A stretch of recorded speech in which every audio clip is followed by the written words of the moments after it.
Chicago Bears acaba de extender el contrato de su gerente general Ryan Poles hasta el 2029 por una millonada. ¿Por qué? Si hace un par de años querían la cabeza de él sobre un plato de plata y de repente el año pasado todavía habían dudas importantes en la afición de la capacidad de Ryan Poles. ¿Qué ha hecho Ryan Poles que es merecedor de este tipo de extensión? ¿Cuáles son las dudas que existen sobre él? ¿Y qué ha cambiado en esta franquicia que de repente da indicios, aunque no garantía, nunca garantía, de cambiar de rumbo? Analizado en detalle junto a Dani Limón en el streaming de Ritmo. No te lo pierdas. Para seguir con nuestra plática NFLesca, noticias porque los Bears por primera vez en mucho tiempo toman decisiones correctas respecto a contrataciones, contratos y retención de personal. ¿Por qué? Porque a lo largo de las últimas temporadas habíamos visto que era un campechaneo de head coaches, un campechaneo de general managers, un campechaneo de todo.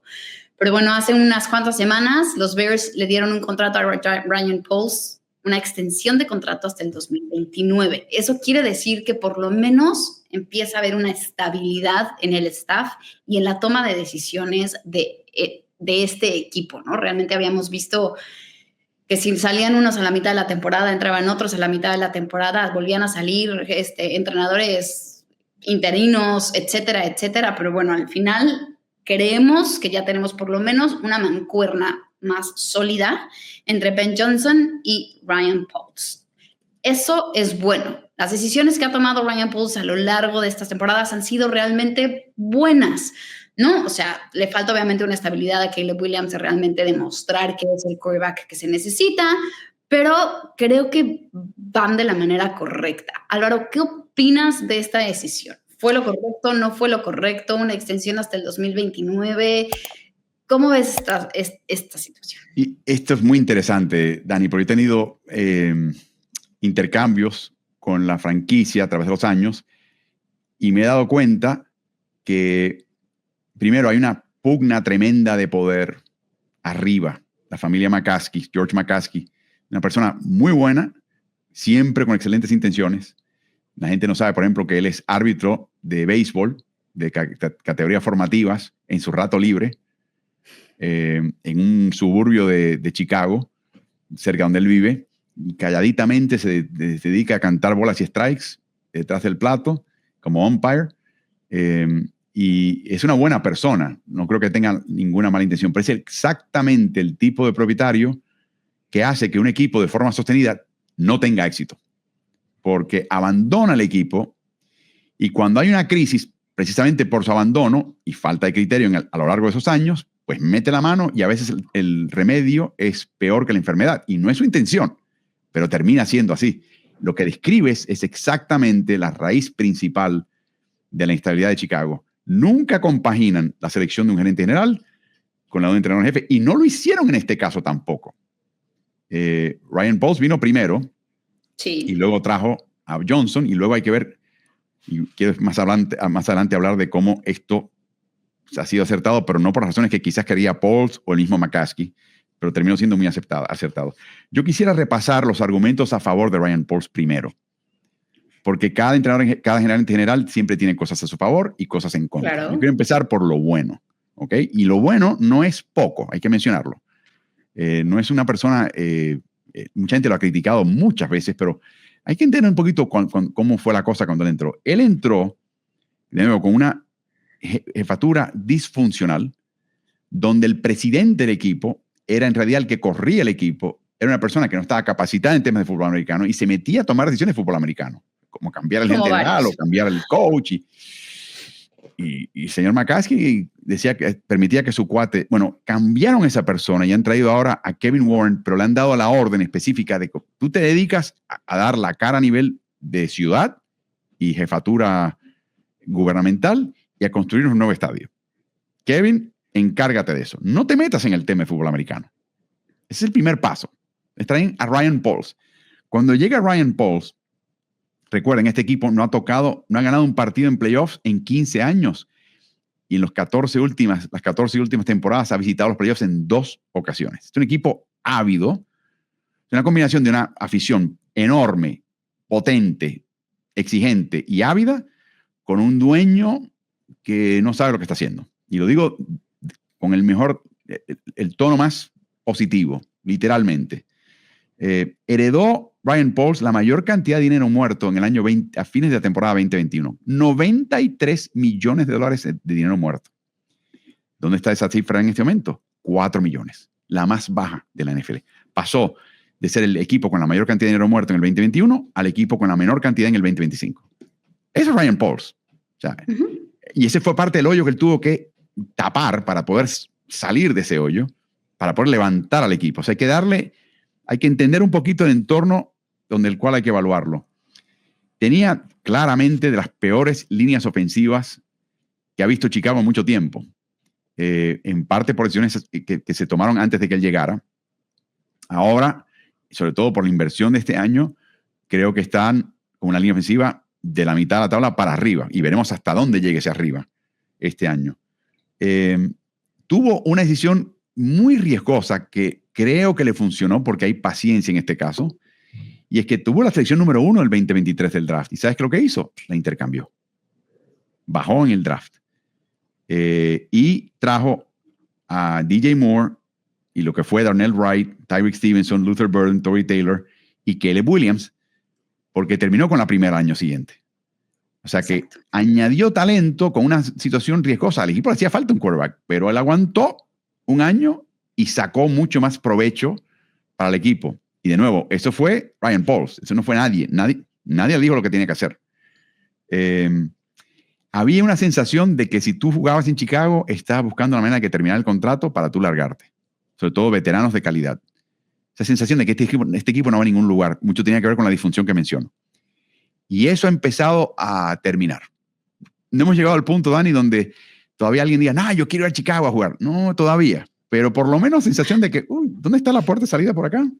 Eso como que está apagándose un poco, y Paul tuvo mucho que ver al respecto. Y en un equipo, en una liga, donde la ofensiva es la que domina, lamentablemente, sacó a un entrenador en jefe de corte defensivo y lo reemplaza con un entrenador en jefe de corte ofensivo. De nuevo, entendió un poquito a dónde iba la liga y se trajo a alguien importante. Y francamente, lograr que Ben Johnson firmase con Chicago cuando tenía 3 o 4 plazas más interesantes y atractivas como alternativas, es un gran logro. ¿Cuánto de eso tuvo que ver Ryan Pauls? Algo. Hay que darle su tajada de esa responsabilidad. Hechos a favor. Voy a empezar con los en contra, pero quiero darte espacio en caso de que quieras añadir algo a lo que menciono, o ampliar algo que menciono de lo que está a favor de Ryan Pauls. A ver, estoy completamente de acuerdo contigo en la toma de decisión de haber cambiado ese pick del draft. Creo que le abrió mucho espectro para poder arriesgar de alguna manera, que tampoco arriesgó tanto porque los Bears sabíamos que no iban a hacer nada realmente relevante esa temporada, ¿no? Entonces, el hecho de cambiar y retrasar un poquito ese cambio, lo único que sucedió es que fuera un poco más rápido o con mejores elementos, ¿no? Toda la parte de esta temporada baja, el cómo se han armado y toda la parte defensiva y la línea defensiva, no sé qué tanto haya sido el Ryan Pauls o realmente el que está ahí es Ben Johnson. Porque creo que realmente la cabeza de estas modificaciones y el que vio lo que le hace falta al equipo es este head coach. Lo bueno que tiene, y eso sí se lo aplaudo, es haber convencido a Ben Johnson de llegar a los Chicago Bears y poder empezar a hacer esta mancuerna entre los dos. Para mí, la mejor modificación, o sea, los 2 puntos a favor que estás mencionando, que tienen estrellita, son sin duda el tema de haber disminuido este déficit en el tope salarial, ¿no? En la cuestión de deuda, etcétera. O sea, dinero a favor que tiene ahora el equipo, o no tampoco dinero a favor que tiene el equipo, y el haber traído a Ben Johnson. Para mí esos son los 2 que tienen estrellita. Interesante lo que mencionas. Ahí viene lo que viene en contra. Primero, la contratación de Matt Eberflus en el 2022 como head coach. Él estaba empeñado en traer un coach defensivo y él se había destacado en Indianápolis con un talento más o menos, pero Chicago es donde supuestamente los receptores van a ir a morir, donde no ha habido un quarterback desde Sid Luckman con 4,000 yardas en una temporada. Sid Luckman es de la época prehistórica de la NFL. O sea, Chicago merece una ofensiva de media tabla para arriba. Sí. Tenías a Justin Fields, que tiene sus fallas, pero tenía talento Justin Fields, y le pones a Matt Eberflus. Y luego le traes a Caleb Williams en el 2023. Y nos enteramos que Williams delata que nadie le ayudaba a preparar, a estudiar videos. Y no, bueno, este muchacho llegó de la Universidad del Sur de California. Ponle la computadora, ponle ahí la maquinita y que él resuelva. O sea, no tenía a nadie que supervisase su preparación, como diciendo, vamos, Caleb, tú sabes lo que estás haciendo. No, está haciendo su transición a la NFL y no tenía asesoramiento. O sea, una cosa que te da la boca abierta. Pero ¿en qué cabeza cabe? Luego retuvo a Eberflus cuando todo el mundo sabía que ese experimento no funcionaba en Chicago. En otras palabras, delataba a Pauls que no tenía alternativa. O quizás estaba pensando en Ben Johnson. Y no. ¿Te acuerdas que Johnson fue candidato previo este año pasado? Y dijo que no voy a ningún lado. Y decidió quedarse con Lions. Exactamente. Así que quizás aguantó a Eberflus, pero aquello fue un desastre y un partido célebre en el 24, a mediados de temporada, donde tomó una decisión pésima de manejo de juego. No hubo otra, había que echarlo. Y lo echaron. De hecho, fue perdido contra Detroit y Ben Johnson. Yo estoy en Pittsburgh y las próximas dos son cosas que yo vi de cerca. Le mandó una segunda vuelta a Pittsburgh por un Chase Claypool que, si tenía cierto talento, tenía unas lagunas tremendas en su juego. Y tenía obviamente un ego de un receptor de primerísimo nivel, que no era. O sea, era una mala combinación de problemas técnicos, pero una opinión propia que decía que él era el Mesías. Y me mandó una segunda vuelta a Pittsburgh por él. ¡Wow! Yo recuerdo que en Pittsburgh la gente dijo, ok, segunda vuelta, vamos. No. En el caso de Pittsburgh se quitaron encima un dolor de cabeza y agarraron una segunda vuelta que excedía lo que ellos pensaban en sus sueños que iban a recibir de parte de cualquier equipo. O sea que aquí Pauls dio más que cualquier otro equipo en la NFL interesado en Claypool. Mucho más. Eso fue un error. Segunda vuelta. Sí, 100%. Volvió el caso de quemado por Claypool. Llega el draft donde está George Pickens disponible. No, vamos con Kyler Gordon, un esquinero, un profundo Jaquan Brisker, la segunda vuelta, pero no vamos con Pickens, que terminó en Pittsburgh. Para que tengan una idea, en su primer año tuvo más de 800 yardas recibidas Pickens, que fue más que todos los demás receptores del equipo de Chicago ese año. O sea, a un jugador que tenía interrogantes y que a la postre Pittsburgh se decide deshacer de él, enviándolo a Dallas, aún con esas interrogantes, era mejor receptor de todo lo que tenía en el elenco del equipo de Chicago. De hecho, curiosamente, Pickens y Fields coincidieron en Pittsburgh el año pasado por la primera mitad de temporada. Como cualquier otro agente general, ha tenido metidas de pata en el draft. Y estas son, las enumero, pero no se las achaco porque cada gerente general tiene varias que no, de esa no me hables, por favor. Exacto. Velus Jones Jr., Tyler Scott, no solamente no han rendido, han sido lo que llaman busts, o sea, fracasos. Sí. Fracasos. Muchos de los cuales estoy seguro que ustedes que nos están viendo ni siquiera saben quiénes son. Pero precisamente por eso, si nos hicieron segunda vuelta, tercera vuelta, cuarta vuelta y no dieron pie con bola. Mencionamos el hecho de que este año por fin le puso asunto al tema de las líneas ofensivas y defensivas. Pero ¿y por qué no lo hizo antes en el 2021? En el draft del 2022. O sea, esa es la pregunta que hay que hacer con Pauls. Le tomó tiempo entender, espérate, en esta liga hay que tener trincheras muy buenas. Como que le ha tomado tiempo, ¿no? Como que ha llegado tarde, le ha caído el 20 un poquito tarde a alguien que se supone fuese una persona, y sobre todo siendo él liniero en su experiencia personal como jugador, debió haber entendido un poquito rápidamente. Así que la línea defensiva de Chicago era de las peores que había en el 2022. Y este año trae a Joe Thuney, trae a Jonah Jackson y las refuerza, pero tarde. De hecho, en el proceso contrata a Nate Davis en agencia libre en el 2023, pero fue otro cero a la izquierda para la línea ofensiva de Chicago. No dio pie con bola. No fichó a Jalen Carter en el draft de 2023 cuando estaba disponible. Ese fue el año que, recuerden, entregó la selección de primera vuelta y cayó, pero no. Prefirió fichar en ese draft a Zach Pickens y a Gervon Dexter. ¿Sí? Los conocen en casa de Pickens y de Dexter, pero no mucho en Chicago. Y Jalen Carter rompiéndolo en Filadelfia. De nuevo, Carter, un jugador que tenía interrogantes de comportamiento, etcétera, etcétera, pero Filadelfia averiguó lo que no pudo averiguar Chicago. La otra cosa interesante de este equipo es que Pauls ha sido una persona muy fija en el tema del salario. Si tú eres un agente libre que te has formado con los Chicago Bears y la gente te quiere, Roquan Smith, por ejemplo, pero me exiges $1 más de lo que yo te iba a dar, chao, te me vas. O sea, ha sido muy inflexible. Lo que los equipos tienden a hacer es, si se convierte ese jugador en jugador franquicia, jugador asociado con la franquicia, que también hace un impacto tremendo en el juego, pues ¿sabes qué? No voy a la agencia libre. No voy a buscar un segundo apoyador medio. No, le voy a hacer dinero a Roquan Smith y no permito que se me vaya a Baltimore. Y ahí se le puede echar un poquito la culpa. Su filosofía siempre ha sido muy inflexible. Si me pides más, no. Si estás fuera de mi ranura, te me vas. Y yo creo que eso, la señal que le envía a un equipo es, por más bueno que seas con Chicago Bears, por más que te destaques, por más que tú valgas más de lo que te voy a ofrecer, si me pides $1 más, te me vas. Que también, a ver, también hay que saber de dónde viene, ¿no? O sea, no hubiera modificado o arreglado su situación financiera si no tuviera esa filosofía.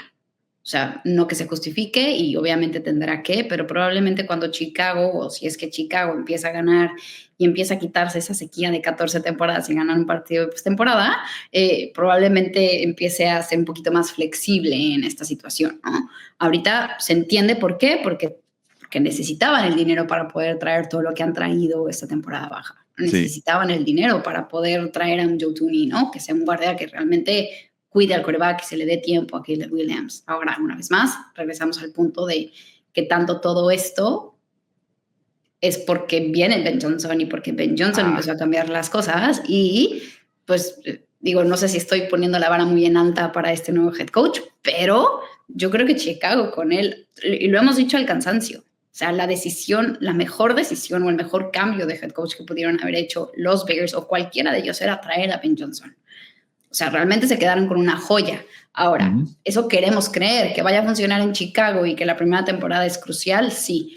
Que tú y yo creemos que está leyendo perfectamente bien lo que necesita y cómo debe de cuidar a Caleb Williams para que empiece a subir. Digo, esa es una opinión tuya y mía desde la temporada pasada, que esperemos que nos hayan escuchado en estos podcasts para que sepan qué es lo que deben de hacer, porque tú y yo sabemos más que Ben Johnson. No, nada que ver, pero yo creo que ahí está el detalle. Hasta cierto punto, lo mejor que ha pasado aquí, desde el punto de vista de Ryan Poles, es que Ben Johnson haya firmado con Chicago. A mí me sorprendió un poquito esa decisión de Johnson. Pero obviamente Johnson vio algo, o entendió algo, en una franquicia que ha sido disfuncional en el pasado, y pensó, yo creo que primero vio en Ryan Poles a alguien, esto no quiero que suene mal, con el cual puede llegar a un acuerdo. Exacto, justo. ¿Okay? Con el cual puede trabajar. Puede llegar a un acuerdo y pueden trabajar. Tú haz lo tuyo y déjame hacer lo mío. Y lo mío es parte de lo tuyo. Exacto. O sea, yo voy a tener mucha injerencia en personal, pero me caes bien. Creo que has tenido ciertos aciertos. Has hecho un buen trabajo con el tema fiscal, como mencionas. De hecho, trajo a Montez Sweat, hay que hacer ese otro plus para él. Se trajo a Montez Sweat, es verdad que está un poquito lesionado, pero se lo trajo a un descuento antes de que explotase la valoración en la liga de las alas defensivas. Los Myles Garrett, los TJ Watt, los Trey Hendrickson. Lo consiguió barato. Y creo que eso lo vio Johnson. No, esto es bueno, este muchacho es bueno para eso. Yo creo que ahora Johnson va a ser que va a tratar de limar la aspereza que podría tener Poles. Y yo creo que en general, lo mejor que le puede haber pasado a Ryan Poles fue el contratar a Johnson y poder dar un paso atrás o dos en la injerencia de decisiones del equipo deportivas. De hecho, curiosamente, en el primer día de los campamentos, hace un par de días, todo el campamento a nivel mediático abre con una conferencia de prensa en el cual habla primero el gerente general y luego habla el entrenador en jefe. Poles fue muy breve para decir temas de puntuales, de datos, de, contratación, detalles de tal contrato, tal cosa. Pero con eso terminó y se fue y abrió el paso a Ben Johnson, que se explayó y habló mucho más tiempo, como debe ser, del tema deportivo. O sea, aprendió Poles cuál era su puesto. No sé si aprendió, o más bien ya tiene alguien con quien recargarse, ¿no? O sea, y es justo por eso. O sea, creo que puede ser una mancuerna muy, muy, muy buena si la manejan y la saben manejar y no quiere no quieren pisar el talón del otro en el puesto que le corresponde, pero creo que Pauls entendió hasta dónde llega él y empieza Ben Johnson, y Ben Johnson entiende perfectamente bien hasta dónde necesita de Pauls y empieza él. Si logran realmente separar, puede ser que esta dupla es exactamente lo que Chicago necesita para poder empezar a darle a la afición tanto que desean. O sea, realmente esta reconstrucción que lleva a lo mejor, y es un equipo del cual hablamos siempre, pero no tan a profundidad, ¿no? Es un equipo del cual como que se mantiene con un bajo perfil de todo lo que ha sido esta reconstrucción, pero llevan, pues, literal desde el 2022 haciendo una reconstrucción, y estaba Pauls peleándola sola. Ahorita ya tiene, ¿no? Tiene un sidekick que le estará ayudando a hacer y a construir el equipo. Entonces, creo que puede ser muy inteligente. Es lo mejor que pudieron haber pasado, o sea, les pudo haber pasado sin duda, es haberle hecho esta extensión de contrato a Ryan Pauls. Esperemos que funcione. La pregunta obviamente queda ahí, esta duda quedará en qué va a pasar si Ben Johnson realmente no logra cumplir el objetivo que tiene él y que el equipo tiene sobre él. ¿Se van los dos o seguirá nada más Ben Johnson? Pero bueno, eso lo tendremos que ir platicando alrededor de la temporada, pero también queremos saber ustedes qué opinan. Exacto. Por ejemplo, ¿acertó con Caleb Williams? ¿O debió haber seguido con Jaden Daniels? Porque estaban ahí, disponibles los dos. Y por último, comparémoslo con Kwesi Adofo-Mensah de Minnesota Vikings, que ingresó a Minnesota, competidor divisional de Chicago, al mismo año que entró Ryan Pauls en Chicago. La marca de Adofo-Mensah, 34-17, la de Pauls, 15-16 y 36.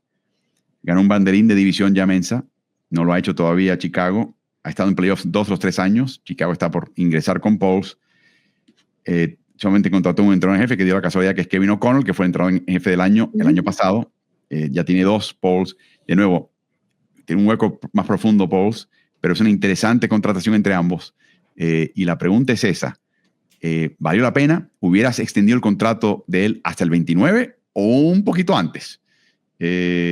Todo esto es muy interesante. ¿Cuál es el calibre de Ryan Pauls?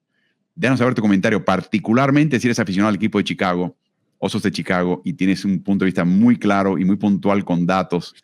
¿Qué piensas al respecto? Nos encantaría conocer tu opinión al calce.